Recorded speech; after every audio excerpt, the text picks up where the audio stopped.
Welcome to Bringer of Life, the River Nile.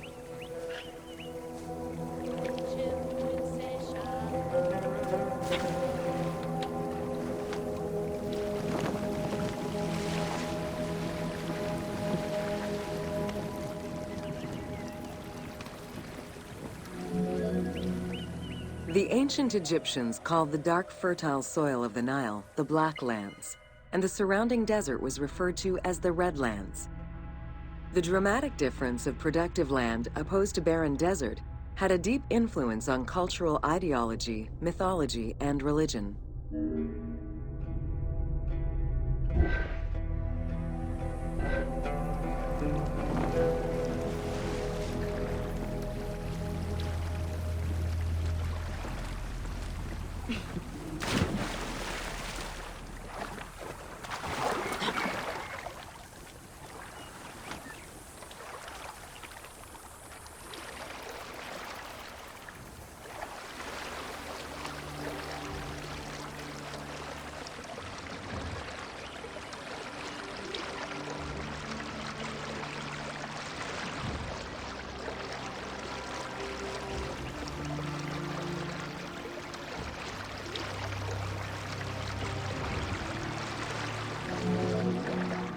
The Nile determined much of Egyptian civilization.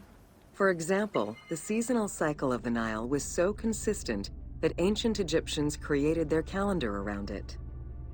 The flood season, or Akhet, was when the departing floodwaters left arable soil for crops. It was followed by the growing and harvesting seasons, known as Peret and Shemu. These regular seasons, along with abundant wildlife and rich soil, meant that Egypt's denizens were able to nourish themselves and ensure their country's strength in trade.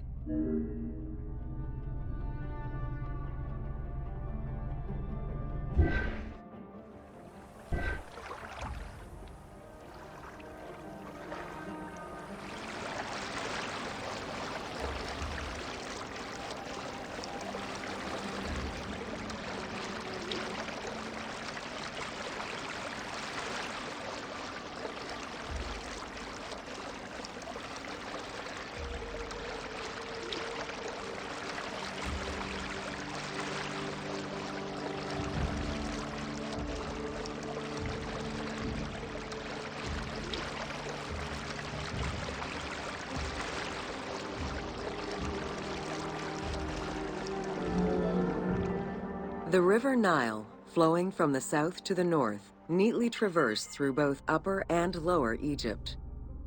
All of Egypt's major cities were built along this narrow ribbon of life. Protected by mountain ranges and deserts which acted as natural barriers to enemies, and sustained by the Nile's plants and wildlife, Egyptian civilization enjoyed economic and cultural prosperity for over 4,000 years.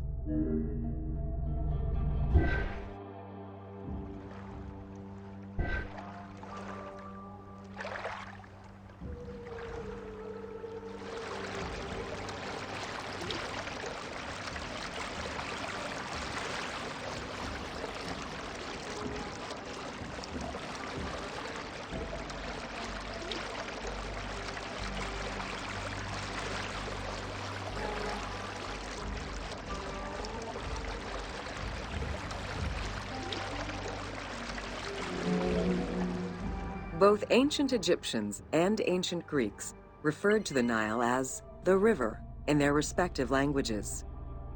Stretching a distance of over 6,700 kilometers, the Nile is one of the longest rivers in the world.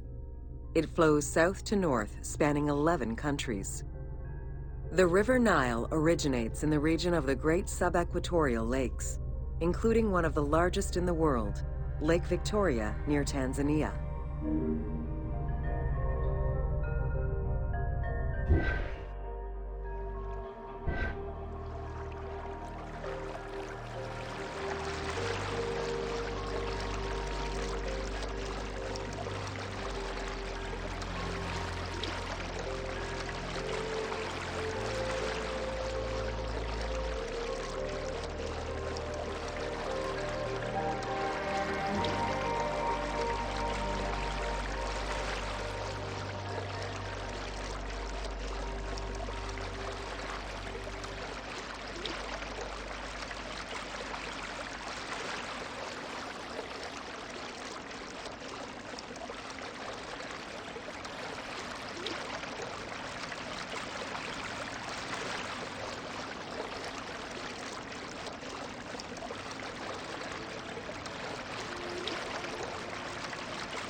The river flows through African equatorial forests, swamps, volcanic lands, steppes, and deserts, splitting apart for a while and picking up various sediments from each region and carrying them all the way to Egypt.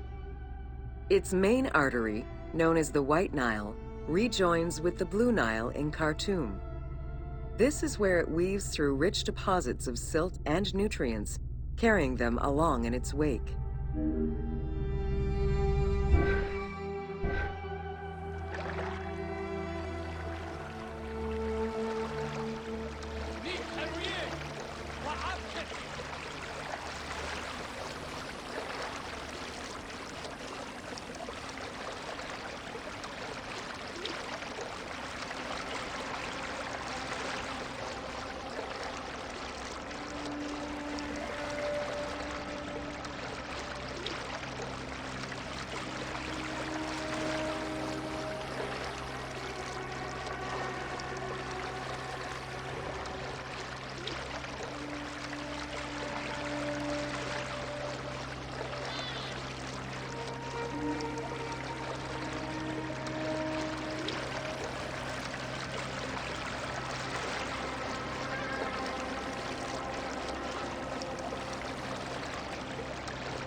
The Nile crosses 6 cataracts from the south to the north, creating natural obstacles between the various sections of the river.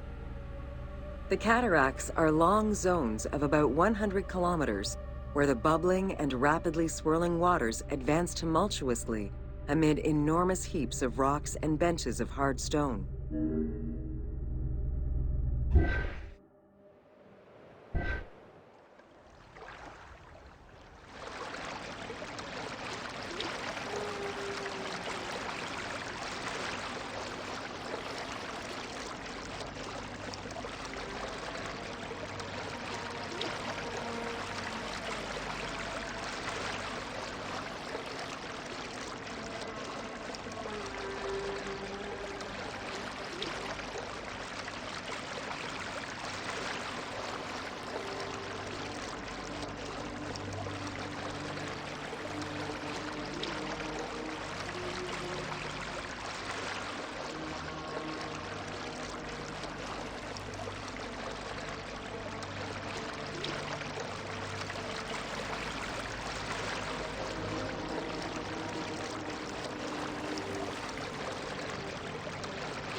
It is after crossing Nubia and the First Cataract that the river officially returns to Egypt in Aswan. There are still 1,000 kilometers before it reaches Cairo and the Delta, bringing life to those living on its shores before it eventually empties into the Mediterranean Sea.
Ancient Egyptian irrigation and water use was centered around the Nile.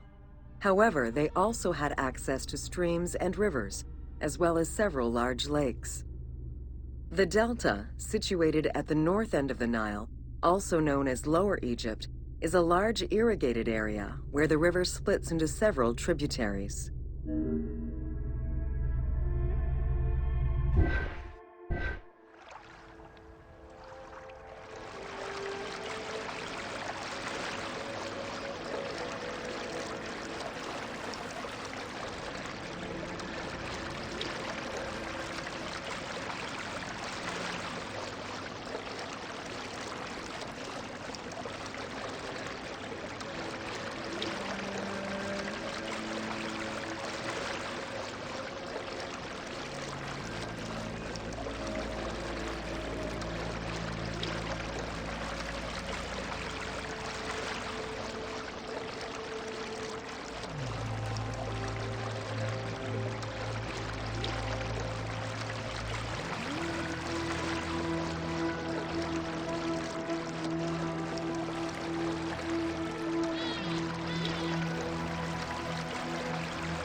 The delta had several major brackish coastal lakes, bodies of water separated from the sea by thin strips of land.